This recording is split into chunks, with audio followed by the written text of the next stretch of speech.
I couldn't think of a funny intro for this, so we're just gonna get into it.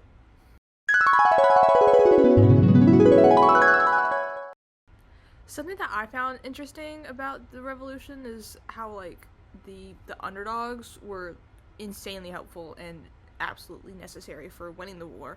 For example, women played a vital role by taking on additional tasks such as deputy husbands, such as running a farm, managing finances, making house repairs, chopping wood, and hunting. They also used their like skills that they've kind of gathered to take care of the soldiers, either by like being nurses or sewing clothes, feeding them, etc. You know, women tasks. Some even took over for fallen soldiers on the field. Like, they would go into battle. And I mean, they weren't allowed to, like, enlist, except for that one lady that got away with it and then was discharged. But, like, if they were on the field and they saw someone die, like, you know, go take over the cannons. And something that I kind of talked about in my last assignment, the life in the 18s, whatever, 60s, I don't remember, is how, like, African Americans played a huge role in the war that a lot of people like kind of immediately forgot and ignored, like right after the war, and they never got the recognition that they kind of deserved. So like the states were starting to like struggle to meet their enlistment quotas, so they turned to the African American population, and some states allowed slaves to be in the military, but other states were only allowing free blacks to enlist.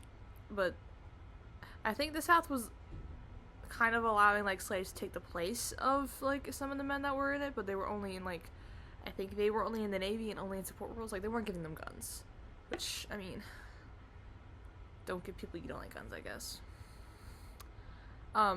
There were several all-black units, and one of which was the most neatly dressed, the best under arms, and the most precise in its maneuvers. Black people were in the Army and the Navy. They were in both like fighting roles and also support roles, which definitely helped the war effort and played a massive role in like the overall victory, because no part too small. If they weren't there, no war. Or no winning the war. I mean, they're still living a war.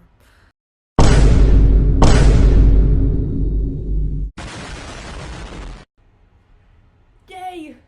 We won the war! Freedom is ours! Yay, country! What do we do now? So, apparently, when you decide to create a country, you have to figure out exactly how to make it work and establish like federal boundaries and, you know, lots of boring policies and lawmaking, which is pretty much exactly what they were doing with the newly deemed United States of America. Specifically, I really hope you can't hear my sister being loud. Specifically, that's what Alexander Hamilton was doing with his report on public credit, and his report on a national bank, and his report on manufacturers.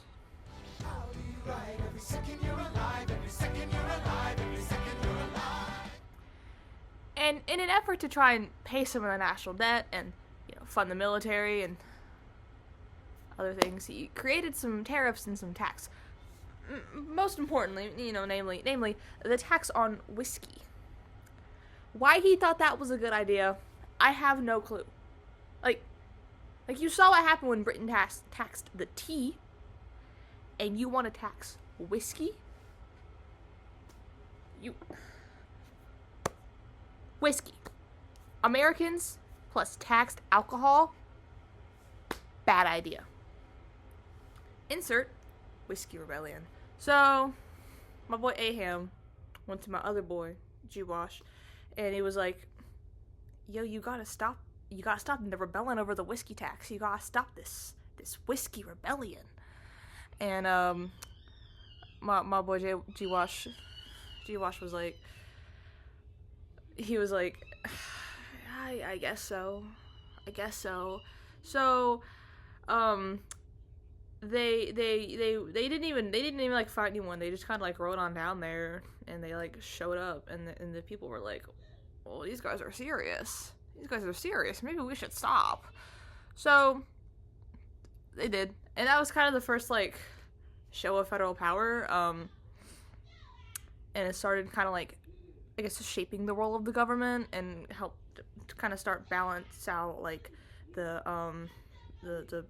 balance of, like, states' rights versus federal power. And there was kind of a lot of fighting and, like, arguing, or not, I mean, there was, like, wars and stuff, but it was more, like, just, like, arguing, bickering, within this time period with the backlash from John Jay's treaty. Damn John Jay!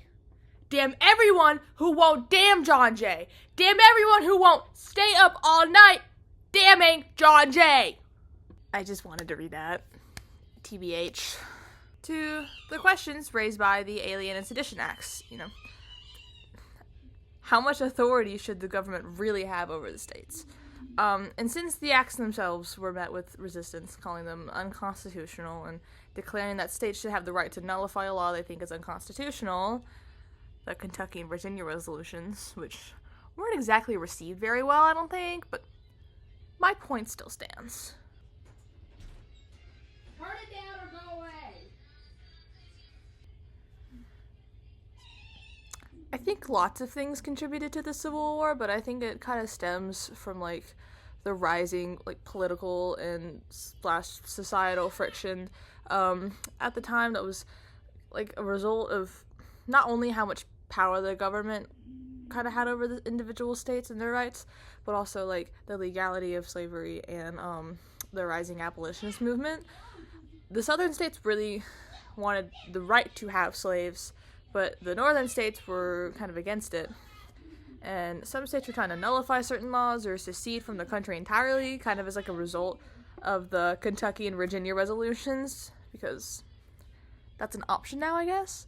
And I kind of think that the North being so against slavery doesn't entirely come from a place of, like empathy or even economic reasoning, but possibly also, like,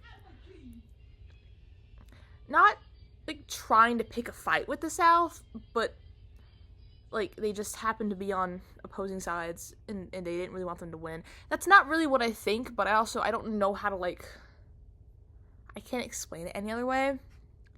But I think that might have kind of been what contributed to, like Bleeding Kansas, and how, like, as we were settling west, people were, like, jumping and, like, desperate to move to the states where popular sovereignty kind of decided, you know, slave or not state, slave or free, that's the word I'm looking for. And they like, that side wanted to win. And it kind of became this North versus South kind of debate. And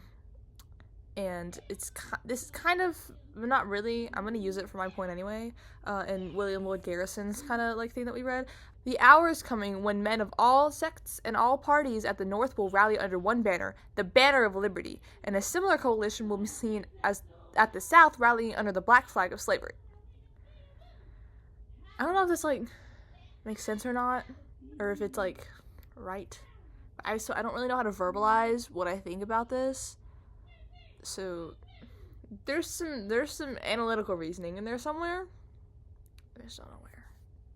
Like, I swear I have a point.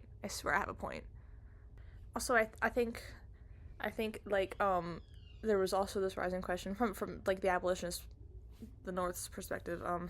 People, ever since the Revolutionary War, had started to question, like, you know, oh, we kept saying that, like we were, like, that Britain was suppressing our freedom and our rights, but we're literally doing that to these slaves, like, every day for years, and we're not, like, questioning it. And now, and they started to question it, and like how far is too far, and, like, how can we say that we want freedom and we want to be free, but we're not offering these freedoms to these people? And I think it was a combination of a lot of things, you know. Figured out.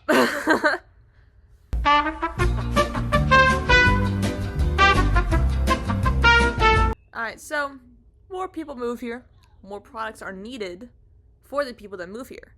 And the previous way of, like, apprenticeship and having to go through all of these, like, sections and like having to wait for, one person to make this thing so the next person can make that thing, and someone's sick so they can't even do it. Having to wait for that, not cutting it. So now we have factories! Yay! And like most capitalistic endeavors, it focuses on maximizing profits and minimizing expenses, which means cutting corners, which means unsafe work environments and working laborers till they, like, died. And by laborers, I mean, for us, I mean kind of everyone. And by everyone, I mean, men, unmarried women, and small children. This is kind of the first step into, like, getting women out of the kitchen and into the workforce. And, them being seen as more than just, like a mother, or however they were seen before. But, it wasn't, like, a huge, like, I don't think this was Rosie the Riveter. I think Rosie the Riveter was later. I don't know, and I can't fact check that right now. I might be lying to you, but it wasn't like a huge step. They had a lot of rules, and they also like died in fires and stuff because the doors were locked. Because you're gonna do your job on the clock. This kind of labor started to be criticized by people like, I can't pronounce that name, Orestes Brownson. That was a guess. The average working life, of the girls work in factories is only 3 years. What becomes of them then? Few of them ever marry, fewer still ever return to their native places with reputations unimpaired. For a woman to be known as working in a factory is almost enough to damn the most worthy and virtuous girl. This specific quote is kind of talking about women in the workplace, but the conditions for everyone sucked, and work was bad for everyone. And not everyone had jobs. Like, there was zero job security, so, like, people were getting, like, hired and fired and hired back again, like, all the time, and people weren't entirely sure, like, are we gonna have money to, like, are we going to buy food? I mean, I feel like you could kind of compare it to, like, what's happening now in the economy. I mean, it is definitely not the same thing, but I feel like there's a huge struggle for jobs right now. Like, I was applying to jobs over the summer, got none of them. No one got back to me. I applied to so many, none of them got back. And I've seen a lot of, like, among my peers and people my age are, like, they're applying for, like, hundreds and hundreds of jobs, and none of them are getting, like, no one's hearing back from anyone. And that might be because of AI, but I don't know. But, I mean, it's kind of like a parallel to this time period where, jobs are, like, it's hard to get a job, it's hard to keep a job, and therefore it's hard to keep a steady flow of money. And that makes it, like, you don't know where your next meal is coming from. And so, like, the majority, like, there's this huge, like, growing divide between the working class and the rich people. And that kind of sparked the debate over communism. That's how I'm connecting that. Which wanted the, like, proletarians or whatever to overthrow the bourgeoisie. I don't really have anything else to add to that. I just kind of wanted to mention communism. But I did have a point with there's this huge, like, monopoly, like, rich people own all the businesses, own the factories, and then there's these people who are working in those factories, and they have nothing. They're, like, but also, what else are they supposed to do, because those are the only jobs?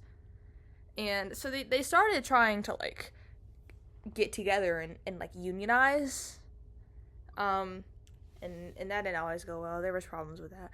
And also, like,